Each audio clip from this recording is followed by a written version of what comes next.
He didn't drown, he was dropped. Yeah, let that sink in. Those 5 words didn't just break the internet, they cracked Hollywood's precious porcelain mask wide open. For decades, we all thought Malcolm Jamal Warner, America's favorite sitcom son, died in a peaceful, tragic accident. A little too much sun, a little too much surf, and poof, the end of a legacy, right? Wrong, because now his daughter's gone live in full-blown ugly cry mode, holding a letter so shocking it might as well have been written in blood. And what she said next? You might want to sit down for this one, because apparently this wasn't some vacation gone wrong. This was an execution. And who does she say gave the order? None other than pudding pop pusher turned court regular Bill freaking Cosby. Yeah, we said it. She said it. On live stream. In front of 2 million people and a room full of gasping reporters.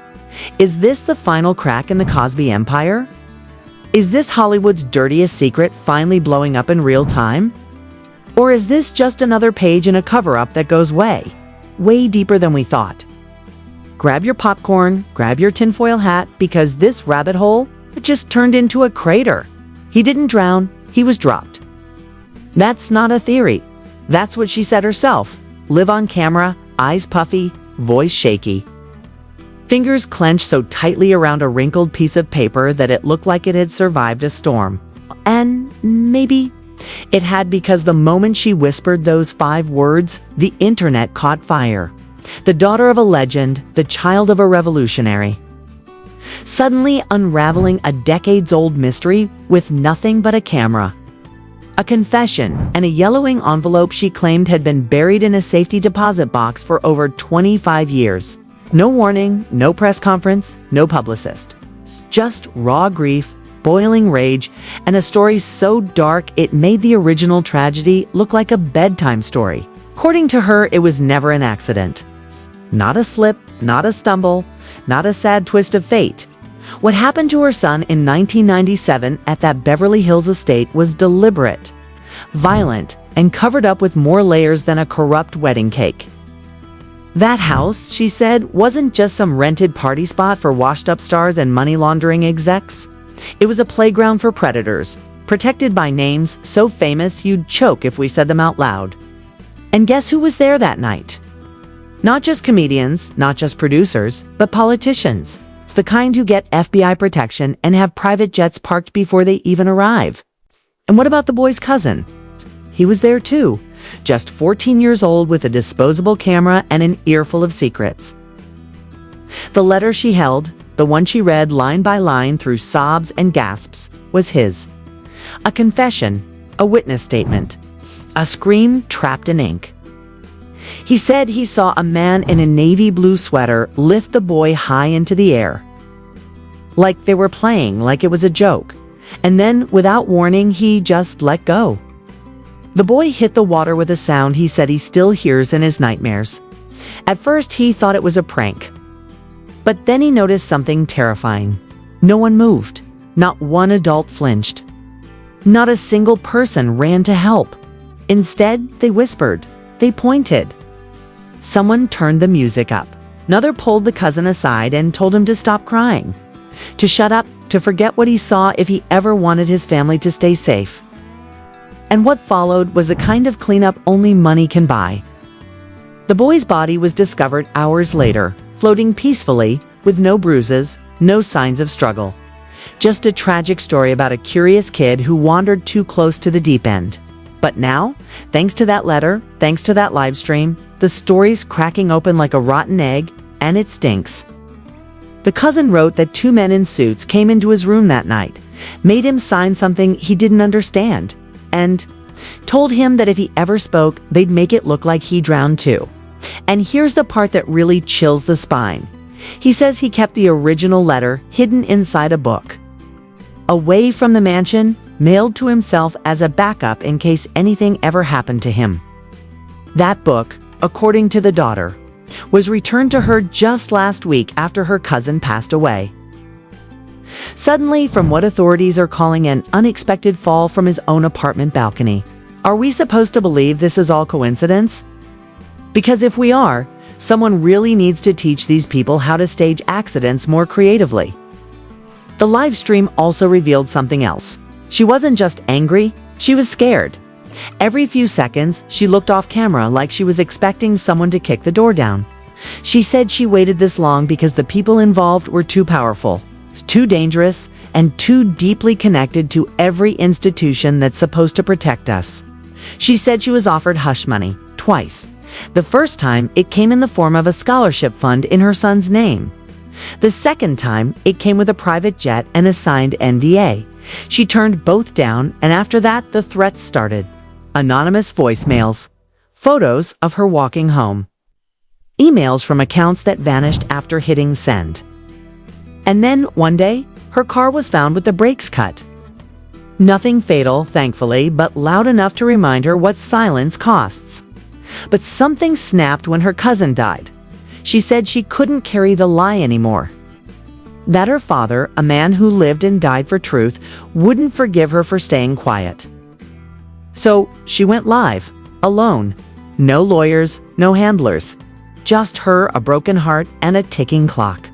And what came out of her mouth was more than just shocking, it was radioactive. She named names, big ones. People with stars on Hollywood Boulevard. People who've shaken hands with presidents. One name in particular sent Twitter into cardiac. Arresta one's beloved actor who's been strangely silent for the last decade after vanishing from the spotlight under the excuse of early retirement. According to her, that man was the one who held her son above that pool. And the worst part? She says there's a photo, a single Polaroid taken seconds before the incident. Her cousin apparently tried to snap a candid of the party, but accidentally captured something chilling in the corner of the frame, a shadow of a man, arms raised, with a small boy just above the water. That photo, she claims, is still in her possession. But she won't show it yet. Not until her legal team reviews it. Not until she's sure it won't disappear like so many other pieces of evidence before it. But just the mention of it was enough. Comments flooded in, memes, threats, conspiracy theories. And within minutes, Reddit had already created a full timeline of events, complete with aerial maps of the property and yearbook. Photos of every guest confirmed to be at that party in 1997. And you know what's truly insane? Some of those people are still active in politics, still showing up on red carpets, still giving TED Talks about ethics and leadership while hiding a past soaked in silence and secrets. And now, finally, someone is kicking down the rotten doors.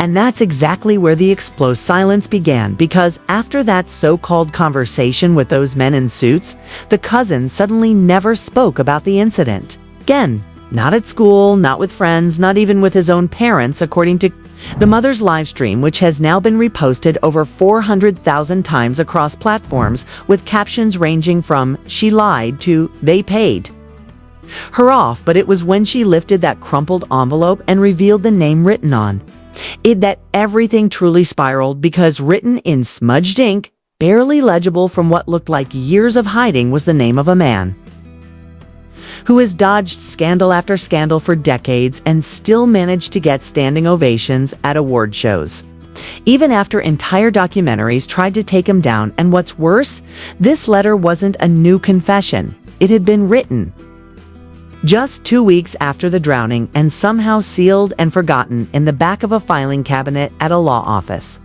in Atlanta, only discovered because a former paralegal named Carla Mitchell, who now works as a barista, said she found it during a spring cleaning purge, and something about the name on the letter made her stomach turn. So she Googled the case, and boom, suddenly she was staring at news reports from 1997, all labeled "Tragic Child Drowns in Hollywood Mogul's Backyard."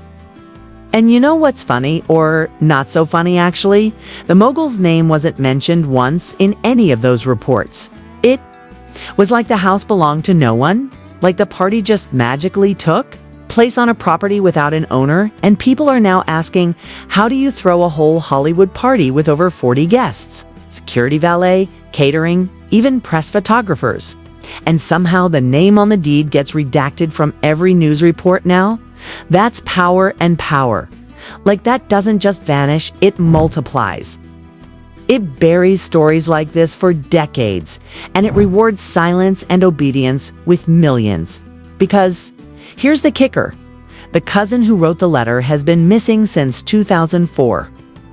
Technically, not reported as a missing person, but rather a John Doe in a different state entirely because after his parents scarcely divorced and moved cross-country. He apparently ran away from a foster home in Nevada and was last seen in a bus terminal in Phoenix, which begs the question. If this boy saw what he said he saw, and his letter resurfaced now, what does that mean for the people who wanted it buried?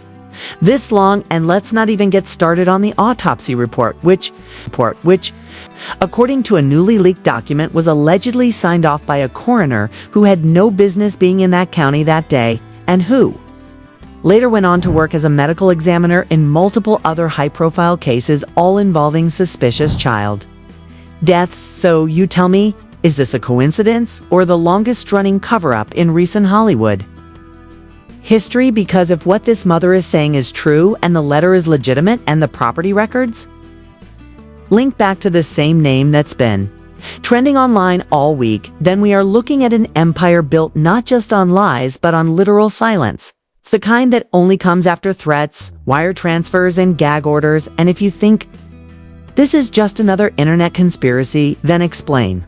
This a local private investigator named Rafe Dawkins came forward and claimed he was hired in 2019 to dig into this very case by an anonymous client who vanished mid-investigation, leaving him with nothing but a burner phone and a safe deposit box full of photographs, many of which he claims show that same child from the pool party alongside celebrities, politicians, and producers, some of whom are still active in the industry today. And when Rafe tried to bring the photos to the authorities, he says he was told to back off or face obstruction charges.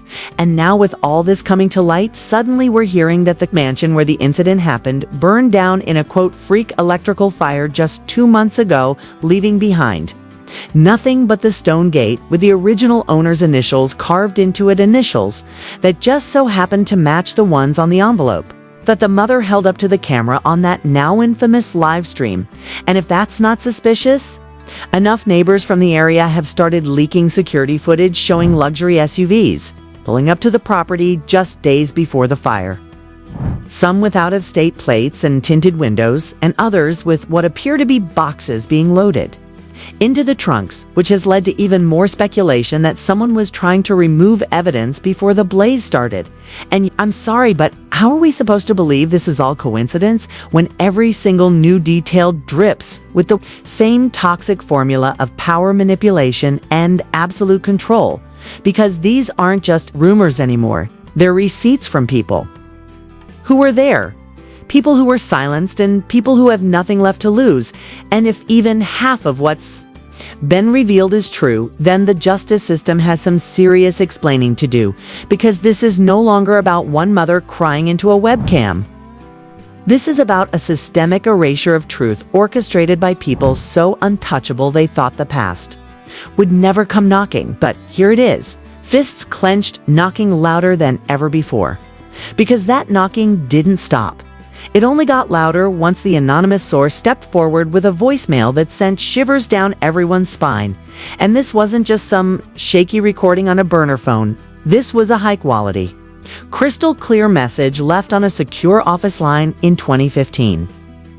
But never deleted, and only now recovered from the company's archive system. And the voice in that message, well, let's just say it belonged to someone we've all heard before. Someone whose laugh echoed in blockbuster interviews and whose speeches about family values and Hollywood unity used to make headlines. And here he was whispering threats to an unnamed woman, warning her that digging up 1997 would be the biggest mistake of her life, and promising that if she opened her mouth, the world would only hear her scream once, because silence isn't just enforced in the dark. It's rehearsed in boardrooms with contracts and bonuses and hush-hush settlements. And now that this voicemail is circulating privately among journalists and industry insiders, it's only a matter of time before it leaks in full. And if That happens, the name attached to it could shatter reputations, careers, and possibly reopen an entire legal investigation that was quietly closed 2 decades ago. And let's talk about that closure. Because new evidence suggests that the lead detective at the time was reassigned. Just days after submitting a preliminary report that listed inconsistencies in witness statements, and oddly enough, that report was never officially filed. Instead, it disappeared from the digital record entirely, and the detective himself retired less than a year later and has refused to speak to media ever since, even as reporters camp outside his Arizona home trying to get a single quote now. I've got 3 sources confirming that a different officer was brought in to wrap up the case and was instructed to label the death accidental despite having 0 access to the original coroner's files or interview transcripts. And when that officer was contacted last week for comment, he simply said no comment and shut his door.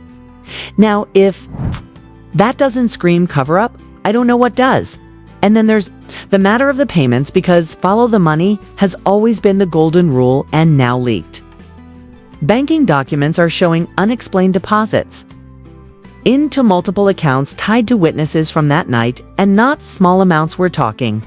6 figures spread out over several years, deposited through offshore entities, registered to shell companies based in Belize and the Cayman Islands. And when these people are tracked down, they either deny everything or suddenly go completely dark, deleting social media accounts, changing phone numbers. Even one person reportedly fled the country entirely the day after.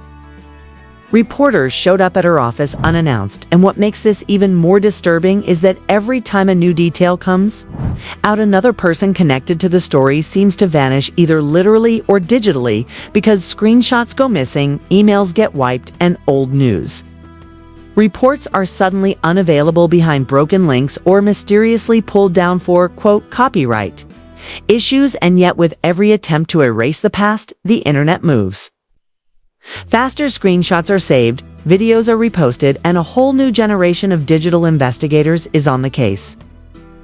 Now, decoding clues, matching handwriting, and cross-referencing property records from the 90s with present-day shell corporations and the threads they're pulling are unraveling a web so massive it makes previous Hollywood scandals look like petty gossip. Because this isn't just about one incident at one party. This is about a system that feeds on silence, protects itself through wealth and influence, and leaves victims behind like collateral damage in its quest to maintain power. And the saddest part is that the child at the center of this, the one who never got justice, whose story was buried under fame and fear, might finally be the one to bring it all down, not because the system decided to do the right thing, but because the truth refused to stay buried. And now here we are with a public demanding answers, a family desperate for closure, and a mother who risked everything to speak when the world expected her to stay quiet. And maybe this time, maybe finally someone will listen. Not just for her, not just for her son, but for all the victims whose stories were erased, redacted, and rewritten to serve someone else's narrative. And if the man behind that voicemail is ever forced to speak on record, if the people named in those offshore accounts are ever subpoenaed, if the photos from that safe deposit box ever make it to court, then we won't just be watching the fall of one person. We'll be witnessing the collapse of an entire illusion built on decades of silence. Because no matter how deep you bury a lie, the truth always has a way of clawing its way to the surface. And now, with millions watching and the pressure building every second, the question isn't whether justice will be served, it's whether the system built to protect the powerful can survive. What's coming? Because this isn't a scandal anymore, it's a reckoning. And this time, there's nowhere left to hide. If you've made it this far, then you already know this story isn't just another headline. It's a ticking time bomb. So don't just scroll past and forget. Hit that like button if you believe the truth deserves to be heard, no matter how powerful the people trying to hide it are. Drop a comment below and let us know your thoughts.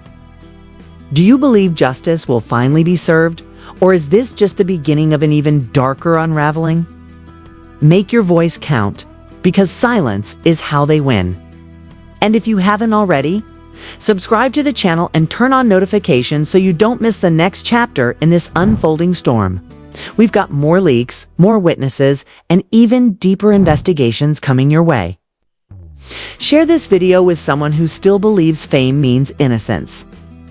The more eyes on the truth, the harder it is to bury. Remember, behind every cover-up is a victim waiting to be heard. Let's make sure their voices echo louder than the lies. This isn't just entertainment, this is exposure. And exposure is power. So don't look away. Stay watching, stay questioning, stay woke, stay woke.